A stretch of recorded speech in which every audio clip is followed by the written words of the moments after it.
उस रात 2 घटनाएं हुई। केजीएफ भी मिल गया और वो भी पैदा हो गया। So hey guys, welcome back to my new another video. तो गाइस, इस वीडियो में यार हम लोग लेके आ चुके हैं यार केजीएफ का शेडिंग ट्यूटोरियल। अगर आप लोग अभी तक आउटलाइन वाला ट्यूटोरियल वीडियो नहीं देखे हो तो पहले वो देख लो, क्योंकि यार बेसिक से आप लोग आउटलाइन ड्रॉ कर लो, ठीक है। इजिली अगर बिगिनर हो आप लोग, अगर कुछ भी नहीं आता ड्रॉ करना, तो मेरे ट्यूटोरियल से आप लोग इजिली ड्रॉ कर पाओगे। और ये वाला शेडिंग ट्यूटोरियल में भी मैं बेसिक से बताऊंगा कैसे आप लोग को शेडिंग करना है, तो आप लोग इजिली ड्रॉ कर पाओगे। यार केजीएफ चैप्टर 2 यार धमाकेदार मूवी आने वाला है, तो आप लोग को तो मैं रेकमेंड करूंगा कि सभी आप लोग ड्रॉ करो, मेरे साथ ही बैठ जाओ यार शेडिंग करने, जिन्होंने आउटलाइन ड्रॉ कर लिया है। बहुतों का कमेंट भी आ रहा था गाइस कि इसका जो शेडिंग ट्यूटोरियल वीडियो कब आएगा, तो मैं लेके आ गया यार जल्दी। एक दिन का गैप था बट मैं लेके आ चुका हूं। तो गाइस, आप लोग इजीली ड्रॉ कर लेना। इस वीडियो को स्टार्ट करते हैं यार बिना किसी देरी के।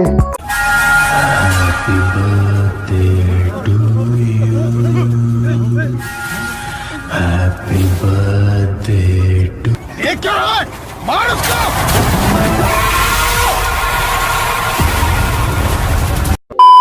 तो फाइनली गाइज मैं आ चुका हूँ यार अपने स्क्रीन पे। यहाँ से आप लोग को आई होप अच्छे से समझ में आए।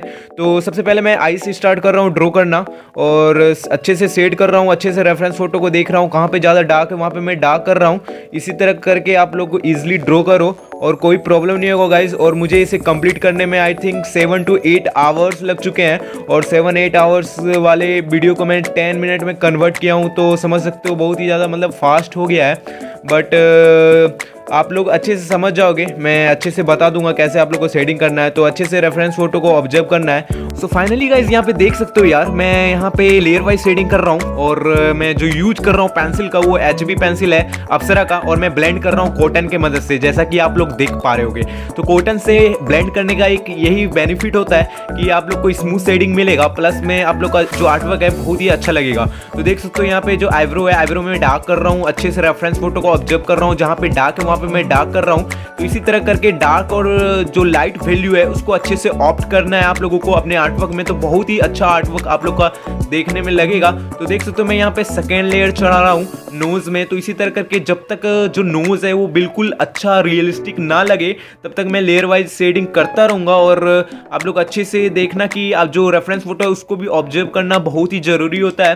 तो जहाँ पे देखोगे कि जहाँ पे डार्क है वहाँ पे थोड़ा और लेयर बढ़ाना, तो उस तरह करके बहुत ही अच्छा आर्टवर्क आप लोग को ड्रॉ होगा। और इस तरह ऑब्जर्व करोगे तो आप लोग का ऑब्जर्वेशन पावर भी बढ़ेगा। तो गाइज इजिली कोई भी प्रॉब्लम नहीं हो रहा, अच्छे से रेफरेंस फोटो को ऑब्जर्व कर रहा हूँ और हाईलाइट वगैरह दे रहा हूँ। देख सकते हो नोज के बीच में मैंने एक हाईलाइट दिया, उससे भी अब स्मूथली ब्लेंड करके उससे भी अच्छे से कर दूंगा। फिर उसके बाद और भी ज़्यादा उभर के लगने लगेगा, जो नोज है वो उभर के लगेगा और अच्छा देखने में लगेगा, 3D लगेगा। तो इसी तरह करके आप लोग को अच्छा टाइम देना है अपने आर्टवर्क में, और जल्दबाजी बिल्कुल भी नहीं करना। तो देख सकते हो यहाँ पे मैं थोड़ा डार्क लेयर चढ़ाया, फिर उसके बाद मैं फर्स्ट लेयर चढ़ा रहा हूँ। तो इसी तरह करके आप लोग को लेयर वाइज शेडिंग करना है। तो देख सकते हो इजिली मैं इस तरह कर रहा हूँ तो कितना अच्छा इफेक्ट देखने को मिल रहा है। और आप लोग को अच्छे से लाइट और जो डार्क वैल्यू है उसे अच्छे से ऑप्ट करना है।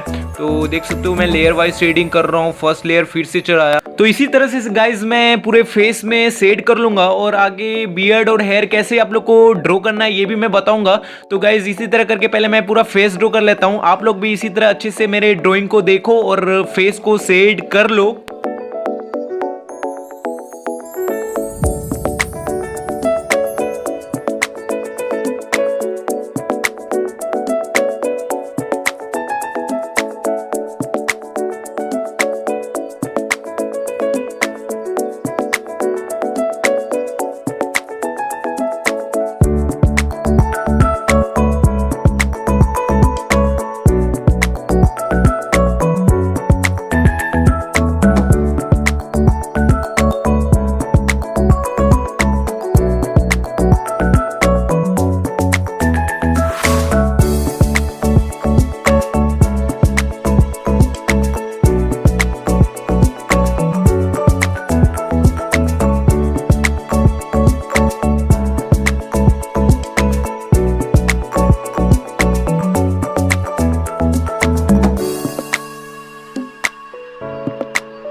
तो बियर्ड के लिए मैं डायरेक्ट 10B पेंसिल, जो सबसे डार्क पेंसिल होता है, उसका यूज किया हूँ, डायरेक्ट कर दिया हूँ, ठीक है।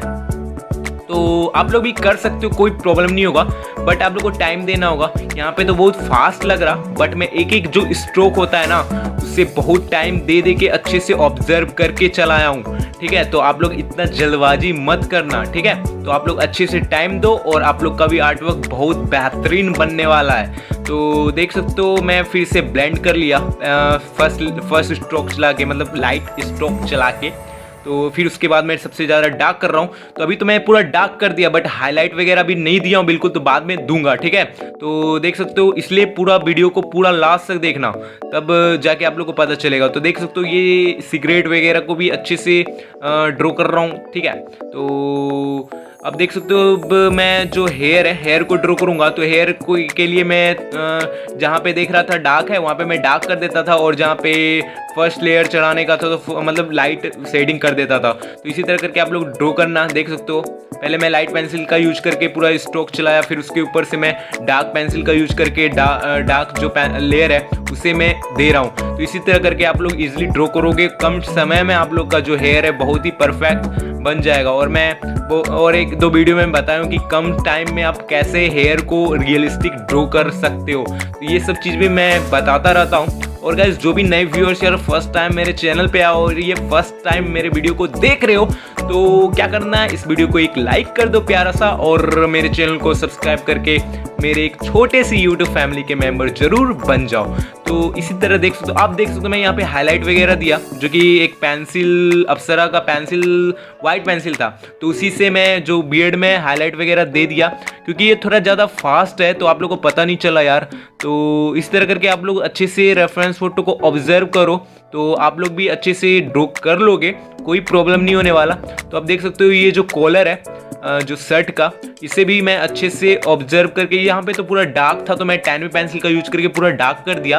तो आप लोग भी इसी तरह करना। और यहाँ पे थोड़ा लाइट है तो 10B पेंसिल का ही यूज करके मैं लाइट में ही कर रहा हूँ। तो देख सकते हो जो इफेक्ट है डार्क और जो लाइट वैल्यू है उसका इफेक्ट आप लोग को दिख रहा होगा। तो इसी तरह करके मैं यहाँ पे डार्क है तो फिर यहाँ पे मैं ब्लेंडिंग तो बहुत ही जरूरी है, ब्लेंड करोगे तो बहुत ही मस्त लगने लगता है। तो अब देख सकते हो यहाँ पे जो शर्ट है, शर्ट को तो मैं पूरा हल्के हाथों से पहले फर्स्ट लेयर चढ़ा के उसे ब्लेंड कर दे रहा हूँ। फिर यहाँ पे शेडो थोड़ा बना हुआ है, जो कॉलर का शेडो है उसे मैं दे रहा हूँ। तो इसी तरह करके शेडिंग करो तो आप लोग का भी एकदम मस्त बनेगा। तो देख सकते हो बहुत ही परफेक्ट लग रहा जो शर्ट है। तो देख सकते हो ये कॉलर का जो ब्लैक वाला, इसे भी मैं पूरा डार्क कर देता हूँ यार, क्योंकि डार्क है वहाँ पे। तो इसी तरह करके आप लोग भी अच्छे से ऑब्जर्व करके ड्रॉ करो। रेफरेंस फोटो को तो पूरा जूम करके अच्छे से देखो कि कहाँ पे कैसा ड्रॉ हुआ है। तो बहुत ही परफेक्ट आप लोग का जो आर्टवर्क है ड्रॉ होगा। और आप लोग आउटलाइन जरूर ड्रॉ कर लेना। मेरा आउटलाइन वाला वीडियो नहीं देखे तो देख लेना, मैं पहले भी बोल दिया हूँ। अब देख सकते हो ये जो गन है, गन का जो यहाँ पे पूरा 3D दिखाना होगा आप लोगों को। तो यहाँ पे देख सकते हो पहले फर्स्ट लेयर चढ़ाया, अब मैं इसे ब्लेंड कर दिया। अब फिर यहाँ पे देख सकते हो मैं जो डार्क पेंसिल है उसका यूज करके इसे मैं अच्छे से कर रहा हूँ और डार्क वैल्यू को ऑप्ट कर रहा हूँ। तो देख सकते हो जहाँ पे हाईलाइट वगैरह देना है वहाँ पे हाईलाइट देना होगा, तब जाके वो लगेगा कि वो सर्कल में है। और गाइस, जो मैं बैकग्राउंड के लिए जो यूज़ किया हूँ वो सेम टू सेम जो रेफरेंस फोटो में वैसा मैं ड्रॉ नहीं किया हूँ, वैसा शेड नहीं किया हूँ, क्योंकि गाइस मेरे पास नीडेबल इरेजर नहीं था, क्योंकि वो बहुत ही ज़रूरी रहता है वैसा बैकग्राउंड के लिए। तो मैं ऐसा ही कर दिया हूँ। आई होप ये वीडियो आप लोगों को बहुत ही पसंद आया होगा, हेल्पफुल लगा होगा। तो गाइस अभी तक के लिए इतना ही, और मिलता हूँ आप लोगों से के लिए और एक इंटरेस्टिंग वीडियो के लिए। Bye and take care.